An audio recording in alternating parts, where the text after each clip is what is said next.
So this is a video for learning the clavier stroke number 2, and it's the second section, and it's the bit that uses tremolandi. So if you are a pianist who likes to who likes to color outside of the lines, then this is a very good thing for you to do. Or if indeed you're a pianist who is about to start this piece, and who has started this piece but who wants to go on to this tremolo part, this first section, then hopefully these tips will help you. So I'll just show you how. Yeah, it's like this.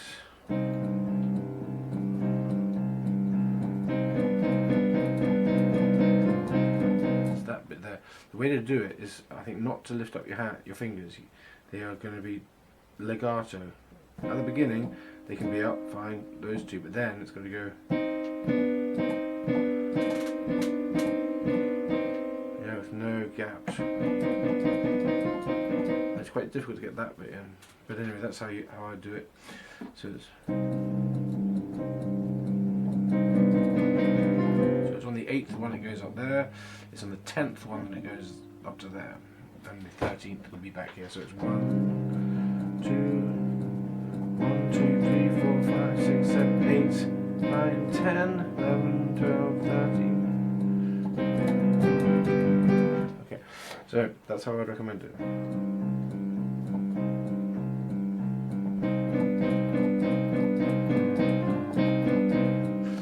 Just driving the hand in. Don't lift up the hand, I would say. It's just from the.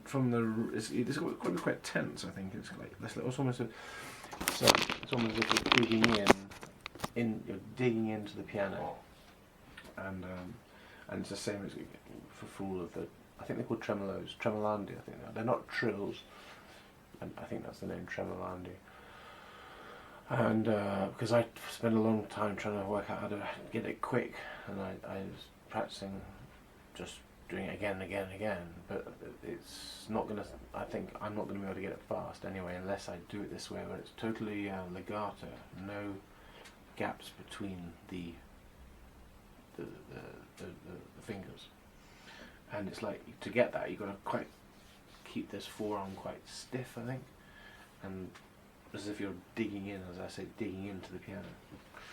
So hopefully that helps you, whether you are whether you're from the Curtis Institute or the Juilliard School. Yeah, so it's a lovely section of this amazing clavier stroke. So if you're a pianist who likes to colour outside of the lines, I think this section is really good for you. Of course, it's got the sublime second section, which is this.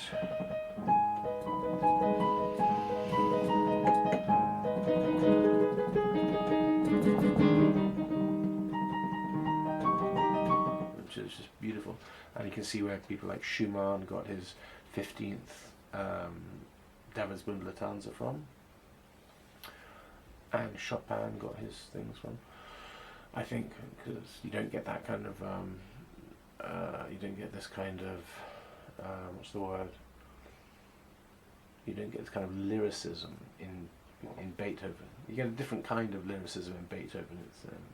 It's not stratospheric and heavenly and otherworldly. There's a different kind of otherworldliness, of course. You get it's a different kind. There's not the lyricism combined with the otherworldliness which there is in Schubert in that second section, for example.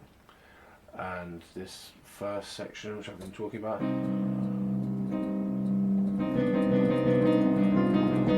is very subterranean, and I think if you're a pianist who likes to colour outside the lines, I think you'll like that section in particular.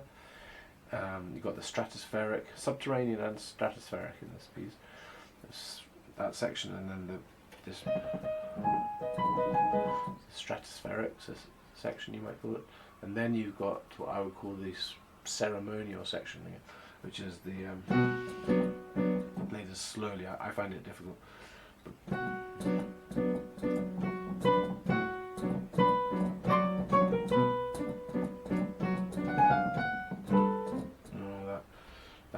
third section. I think it's maybe the most difficult section. I used to think it was the easiest, but I think it's the most difficult. And this first section, I think, is only possible if you do it the way that I've suggested with this legato fingers. But yeah, that third section is very ceremonial in my opinion, and yeah, if I had to use adjectives then for each of these sections, the first section, exquisite maybe? No, I call that lyric. That's just lyric. Okay. The second section, now let's call it exquisite because lyric's a bit too boring an adjective. So the first section is lyric, second section is subterranean, the third section is stratospheric,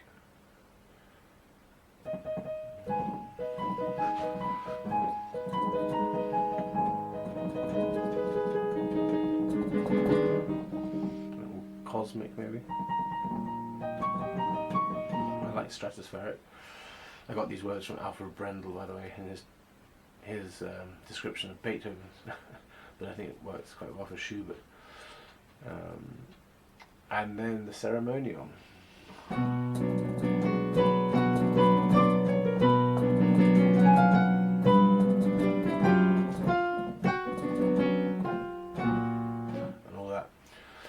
So yeah, the lyric, the subterranean, the stratospheric, and the ceremonial, all combine to give the ultimate Schubert experience in one piece, in my opinion. So there we go. So hopefully that's helped. And see you later in another video.